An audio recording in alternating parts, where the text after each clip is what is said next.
پاکستان کے ضلع قصور کے اس نوجوان مجاہد کی کہانی جس نے اسرائیل کی سرحدوں کو ہلا کر رکھ دیا۔ اسلام کی بقا کی جنگ لڑنے والے اس مجاہد کی طویل داستان سننے سے پہلے چینل کو سبسکرائب کیجیے تاکہ کہانی کی تمام ترقصات آپ تک ہمیشہ پہنچتی رہیں۔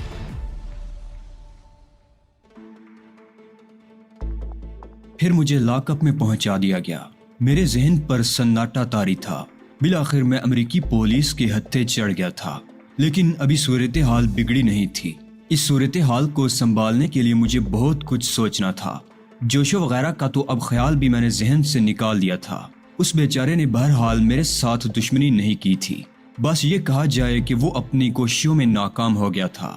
لاک اپ میں مجھے سہولتیں حاصل تھی، خاصا پرسکون ماحول تھا، اور اس پرسکون ماحول میں میں نے ذہن کو ٹھنڈا کر کے سوچا جو کچھ ہوا ہے اس پر افسوس یا جنجلاہٹ تو بے سود ہے۔ اس بڑے خطرے سے بچنے کے لیے کچھ سوچنا ہوگا جو تیزی سے میری طرف بڑھ رہا ہے، اور میں سوچتا رہا۔ وقتی طور پر میں نے ایک کہانی گڑھ ڈالی تھی، اور جب پولیس ڈپارٹمنٹ میں مجھے پوچھ گچھ کے لیے طلب کیا گیا تو میں اپنے طور پر کسی حد تک تیار ہو چکا تھا۔ پولیس افسران کے سامنے میں نے بیان دیا، جی ہاں، میرا تعلق آئرلینڈ سے ہے، میں وہاں کا ایک معمولی انسان ہوں۔ بچپن ہی سے ہالی ووڈ کی فلمیں میری کمزوری رہی ہیں، اور میرے ذہن میں یہاں آنے اور یہاں کی فلمی ہیروئنوں سے ملاقات کرنے کا جنون رہا ہے۔ بہت مشکل سے کچھ رقم اکٹھی کر کے میں یہاں تک پہنچا تھا، لیکن فلم انڈسٹری سے قریب رہنے کا کوئی موقع نہیں مل سکا۔ تب میں نے مسٹر بوب کے بارے میں سنا جو ہالی ووڈ آ رہے تھے۔ میں آئرلینڈ کا باشندہ ہونے کی وجہ سے مسٹر بوب کے بارے میں جانتا تھا، چنانچہ میں نے ان کی شخصیت پر کام شروع کر دیا اور بہت کچھ معلومات حاصل کرنے میں کامیاب ہو گیا۔ اس کے بعد جو کچھ ہوا آپ کے سامنے ہے۔ ان حرکات سے میں صرف اپنی پسندیدہ اداکاروں سے متعارف ہونے کا خواہشمند تھا، اس کے علاوہ میرا اور کوئی مقصد نہیں تھا۔ مسٹر بوب کے ساتھ جو کچھ ہوا اس میں تمہارا معاون کون ہے؟ کوئی نہیں، یہ صرف میں نے اپنی ذاتی کوششوں سے کیا ہے، لیکن میں نے مسٹر بوب کو کوئی مالی نقصان نہیں پہنچایا۔ مسٹر بوب معلومات حاصل کر سکتے ہیں، نہ میں نے ان کے اکاؤنٹ چھیڑے اور نہ ان کی خوبصورت رہائش گاہ سے کچھ حاصل کرنے کی کوشش کی۔ میری خواہش ہے کہ مسٹر بوب کی ملازماؤں سے معلومات حاصل کی جائیں جنہوں نے مجھے مسٹر بوب سمجھ کر میری قربت حاصل کرنے کی کوشش کی تھی، لیکن میں نے ان سے معذرت کر لی تھی۔ اسی طرح میں نے مسٹر بوب کی حیثیت میں مسٹر بیکر سے بھی کوئی فائدہ حاصل نہیں کیا۔ مجھے میرے اس بیان کے ساتھ عدالت میں پیش کر دیا گیا۔ مسٹر بوب نے میرے خلاف سخت کارروائی کرنے کی کوشش کی تھی۔ انہوں نے کہا کہ میں نے ان کی سماجی حیثیت کو مجروح کیا ہے۔ وہ کروڑ پتی ہیں اور ان کی زندگی کا ایک ایک لمحہ قیمتی ہے۔ میں نے ان کو اغوا کر کے ایک دماغی اسپتال میں داخل کرا دیا جہاں ان کے ساتھ سخت سلوک کیا گیا۔ جب وہ ڈاکٹروں اور نرسوں کو بتاتے کہ وہ آئرلینڈ کے کروڑ پتی ہیں تو وہ لوگ ہنستے، جس سے انہیں سخت اذیت پہنچتی تھی۔ انہوں نے کہا کہ اگر وہ انتہائی کوشش کر کے اسپتال سے فرار نہ ہوتے تو ہسپتال والے انہیں کبھی نہ چھوڑتے، اور یہ جال ساز یعنی میں ان کی حیثیت سے فائدہ اٹھاتے ہوئے انہیں نہ جانے کیا کیا نقصان پہنچاتا۔ البتہ انہوں نے یہ اعتراف کیا تھا کہ ابھی تک کوئی ایسا ثبوت نہیں ملا کہ میں نے انہیں کوئی مالی نقصان پہنچانے کی کوشش کی ہے۔ دوسری سماعت میں عدالت کے سامنے مسٹر بیکر اور ان کی بیٹیوں کے بیانات ہوئے۔ اس کے علاوہ پولیس نے مسٹر ہیرلسن کے مقامی ملازموں کے بیانات بھی عدالت میں پیش کر دیے۔ اس تمام کارروائی کے بعد فاضل عدالت نے میرے جرم کو ایک معصوم جرم قرار دیا جس میں غلط طریقے سے مسٹر بوب ہیرلسن کو ذہنی نقصان پہنچایا گیا تھا اور اس کی تلافی ممکن نہیں تھی۔ چنانچہ عدالت نے مجھے 3 ماہ کی سزا سنائی اور اس کے بعد ایک ناپسندیدہ شخصیت قرار دے کر امریکہ سے نکل جانے کا حکم دیا گیا۔ یوں اس قصے کا انجام ہوا اور میں جیل پہنچ گیا۔ شکاگو جیل میں باہر کی دنیا کی مانی تمام سہولتیں مہیا تھیں۔ وہاں میری ملاقات انتہائی خطرناک مجرموں سے ہوئی جن کے جرم کی تفصیلات سن کر میں ششدر رہ گیا، اور مجھے اندازہ ہوا کہ ہالی ووڈ کی فلمی کہانیاں جھوٹی نہیں ہیں۔ البتہ مجرموں سے مجھے گلنے ملنے کا موقع نہیں ملا تھا۔ در حقیقت امریکہ کی اس جیل کی تعریف نہ کرنا ایک قسم کی زیادتی ہوگی۔ اس جیل میں مجرم کو ذہنی جنجلاہٹ کا شکار کر کے جرم کے لیے پختہ کرنے کی کوشش نہیں ہوتی تھی، بلکہ اس کی اصلاح کے لیے نفسیاتی حربے استعمال کیے جاتے تھے۔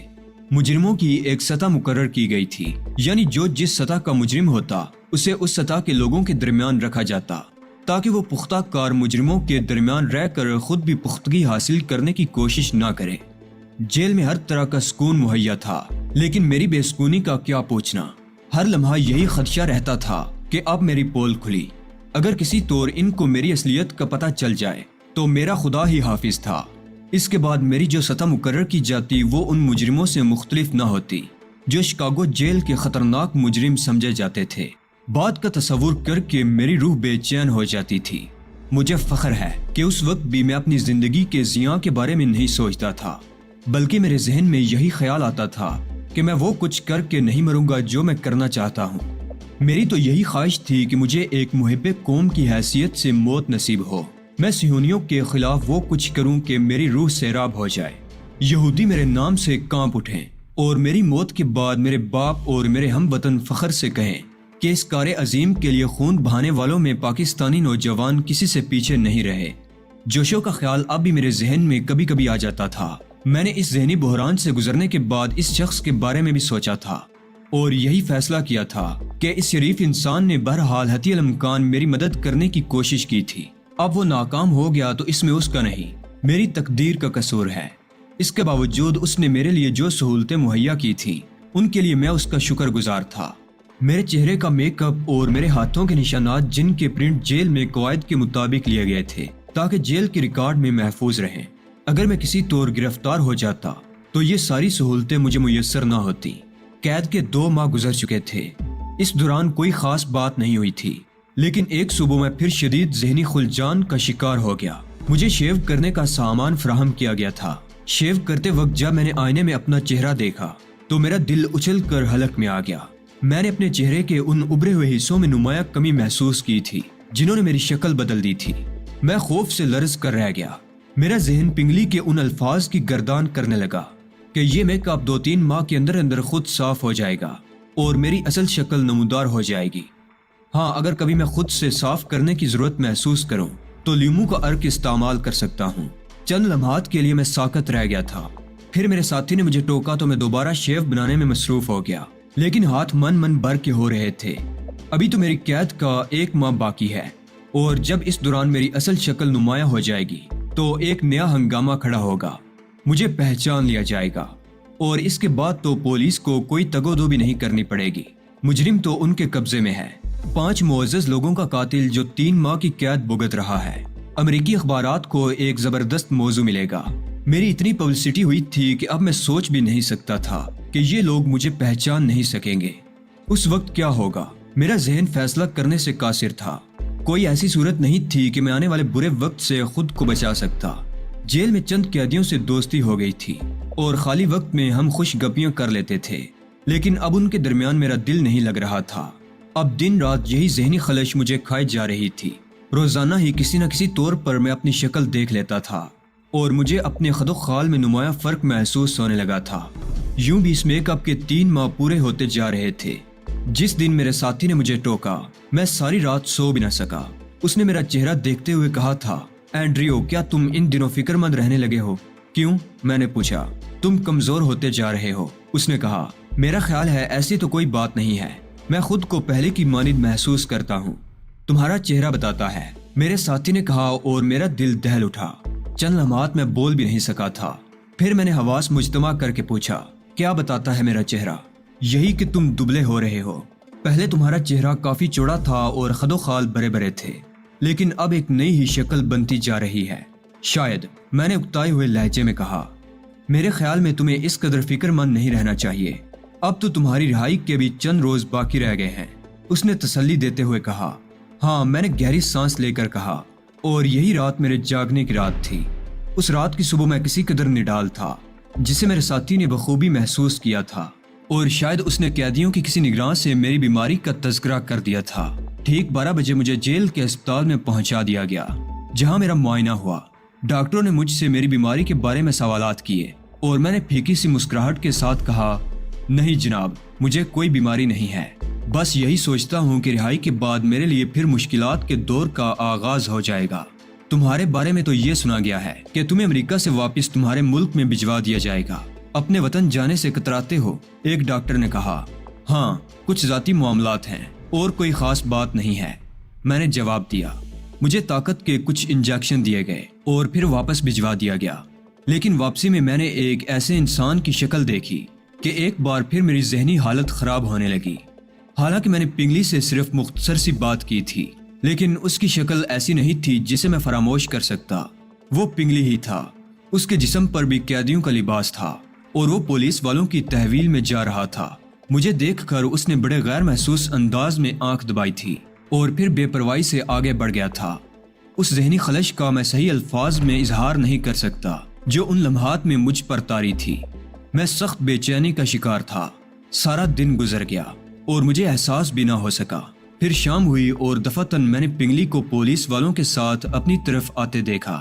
اسے ہماری رہائش گاہ میں پہنچا دیا گیا اور پولیس والے نے مسکراتے ہوئے کہا، مسٹر اینڈریو اور مسٹر جان، اپنے اس نئے ساتھی کو وصول کرو اور اس کی چون چاں سے لطف اندوز ہو۔ اس نے باہر سے تالا لگاتے ہوئے کہا اور پنگلی نے گردن جھکا دی تھی۔ میرا ساتھی جان مسکرانے لگا تھا۔ پھر اس نے پنگلی سے پوچھا، کیوں مسٹر، کیا تم صرف چونچا کر سکتے ہو یا ہماری زبان بھی بول سکتے ہو؟ کیوں نہیں جناب، لیکن افسوس آپ میری زبان میں چونچا نہیں کر سکتے۔ اس طرح مجھے آپ پر فوقیت حاصل ہے۔ او بہت خوب، لیکن یہ بات تمہارے حق میں ہے، ورنہ ہم دونوں تمہیں اپنے درمیان پسند نہ کرتے۔ امریکیوں کی فراخ دلی سے میں بخوبی واقف ہوں، پنگلی نے مسکراتے ہوئے کہا اور جان نے کہکا لگایا۔ لیکن تمہیں یہ سن کر خوشی ہوگی کہ اینڈریو آئرلینڈ کا باشندہ ہے اور میرا تعلق کینیڈا سے ہے، اس لیے ہم لوگوں نے تمہاری بات کا قطعی برا نہیں مانا۔ امریکیوں کے بارے میں تم اور بھی بہت کچھ کہہ سکتے ہو، جو نے خوش دلی سے کہا اور پنگلی مسکرانے لگا۔ تب ٹھیک ہے، اس کا مطلب یہ ہے کہ میں نے اپنے عارضی ساتھیوں کا معقول انتخاب کیا ہے۔ اس نے کہا، کیا تم نے جان بوجھ کر ہمارے ساتھ رہنا پسند کیا ہے؟ 100%۔ انہوں نے مجھ سے پوچھا تو میں نے تم لوگوں کی طرف اشارہ کر دیا اور وہ مجھے یہاں چھوڑ گئے۔ ویسے میں ان امریکیوں سے بہت بد دل ہوں۔ او، اس کی کوئی خاص وجہ؟ جان نے سوال کیا۔ ہاں، یہ لوگ سنگ دل ہوتے ہیں۔ بات یوں ہوئی کہ میں ایک بک سٹال پر کھڑا ہوا تھا، چند رسائل مجھے پسند آئے اور میں نے انہیں خرید لیا۔ قیمت کی ادائیگی کے لیے جیب میں ہاتھ ڈالا تو بہت کم رقم تھی، چنانچہ میں نے برابر میں کھڑے ہوئے ایک صاحب کی جیب سے ان کا پرس نکال لیا۔ انہیں علم نہیں ہوا تھا، حالانکہ پرس میں اچھی خاصی رقم تھی۔ میں نے صرف اتنی رقم نکالی جس قدر میرے پاس کم تھی، اور اس کے بعد پرس شکریہ کے ساتھ انہیں واپس کرنا چاہا، لیکن اپنا پرس میرے ہاتھ میں دیکھ کر وہ بڑک اٹھے اور شور مچا دیا۔ نتیجے میں پولیس نے مجھے گرفتار کر لیا اور جیب تراشی کے الزام میں 1 ماہ کی سزا ہو گئی۔ اب بتائیے، یہ ہے ان لوگوں کی اعلیٰ ظرفی۔ اگر چوری کی نیت ہوتی تو میں ساری رقم نہ صاف کر دیتا۔ میں نے صرف بقیہ رقم دیانتداری سے واپس کرنے کی حماقت کی تھی۔ جان ہنس پڑا۔ میرے ہونٹوں پر بھی یہ واقعہ سن کر مسکراہٹ پھیل گئی۔ لیکن میرے بھائی، تم نے رقم واپس کرنے کی کوشش ہی کیوں کی تھی؟ اس لیے کہ میں چور یا جیب تراش نہیں ہوں۔ انوکھی منطق ہے تمہاری، ویسے دلچسپ انسان ہو۔ ہمارے ساتھ چل جاؤ گے؟ 1 ماہ کی قید ہے؟ ہاں، پورے 1 ماہ کی، پنگلی نے بیزاری سے کہا اور خاموش ہو گیا۔ اس نے مجھ سے عدم شناسائی کا اظہار کیا تھا، اس لیے میں نے بھی اس سے واجبی سی گفتگو کی اور وقت گزرتا رہا۔ میں نے اندازہ لگا لیا تھا کہ پنگلی کی آمد خالی ذلت نہیں ہے۔ ویسے اسے یہاں دیکھ کر میں شدید حیران ہوا تھا۔ میرے ذہن میں بہت سے سوالات مچل رہے تھے، لیکن کمبخت جان کی موجودگی مانے تھی۔ میں اس سے گفتگو نہیں کر سکتا تھا۔ خاصی رات ہو گئی، چاروں طرف سناٹا چھایا ہوا تھا۔ جیل خانے کا وہ بڑا گیٹ بند ہو گیا تھا جو باہر جانے کے سارے راستے مسدود کر دیتا تھا۔ قیدی سو چکے تھے۔ جان اپنے تختے پر بیٹھا گہری گہری سانسیں لے رہا تھا، جس سے اندازہ ہوتا تھا کہ وہ سو چکا ہے۔ تب پنگلی اٹھا۔ میں نے اسے اپنے سر میں کچھ ٹٹولتے ہوئے دیکھا اور پھر اس نے اپنے گنے بالوں کے اندر سے ایک چھوٹی سی شیشی نکال لی اور پھر اپنے تختے سے اتر کر زمین پر بیٹھ گیا۔ میں اسے بغور دیکھتا رہا۔ آہستہ آہستہ وہ جان کی طرف بڑھنے لگا۔ سوئے ہوئے جان کو کوئی احساس نہیں ہوا تھا۔ پنگلی نے ننھی سی شیشی کا کارک کھول کر شیشی اس کی ناک کے سامنے لہرائی۔ کلوروفارم کی بو میری ناک سے بھی ٹکرائی تھی۔ میں نے چٹکی سے ناک دبا لی۔ صرف چند لمحات کے بعد پنگلی نے شیشی بند کی اور پھر اسے ایک طرف ڈال دیا۔ اس کے بعد اس نے جان کو جھنجھوڑا۔ مسٹر جان، کیا آپ جاگ رہے ہیں مسٹر جان؟ لیکن جان کی آواز نہیں سنائی دی تھی۔ کلوروفارم اثر کر چکا تھا۔ تب پنگلی میری طرف دیکھ کر مسکرانے لگا۔ میں اٹھ کر تختے پر بیٹھ گیا تھا۔ ہیلو مسٹر علی، کیسے مزاج ہیں؟ وہ بولا۔ میرے مزاج تو تم نے دیکھ لیے، اب تم سناؤ۔ بالکل ٹھیک، تمہاری خدمت کے لیے ہر وقت تیار، پنگلی نے مسکراتے ہوئے کہا۔ مسٹر جوشو کے کیسے مزاج ہیں؟ میں نے پوچھا۔ وہ بھی بالکل ٹھیک ہیں اور تمہاری بہتری کے خواہاں ہیں۔ پچھلے دنوں سے تمہارے بارے میں بہت پریشان تھے۔ اوہ کیوں؟ میں نے مسکراتے ہوئے پوچھا۔ میک اپ کی وجہ سے۔ کیونکہ میک اپ کا وقت پورا ہو رہا تھا۔ بالآخر یہ طریقہ مناسب سمجھا گیا کہ میں 1 ماہ کی سزا کاٹ لوں۔ پنگلی نے مسکراتے ہوئے کہا اور میں تھوک نگل کر رہ گیا۔ اس کا مطلب ہے کہ مسٹر جوشیو میرے حالات سے باخبر ہیں۔ کیا مطلب؟ پنگلی نے حیرت سے کہا۔ مطلب یہ کہ تم لوگوں کو میرے بارے میں سب کچھ معلوم ہے، میں نے لکنت زدہ لہجے میں کہا۔ نہ معلوم ہونے کی کیا وجہ تھی؟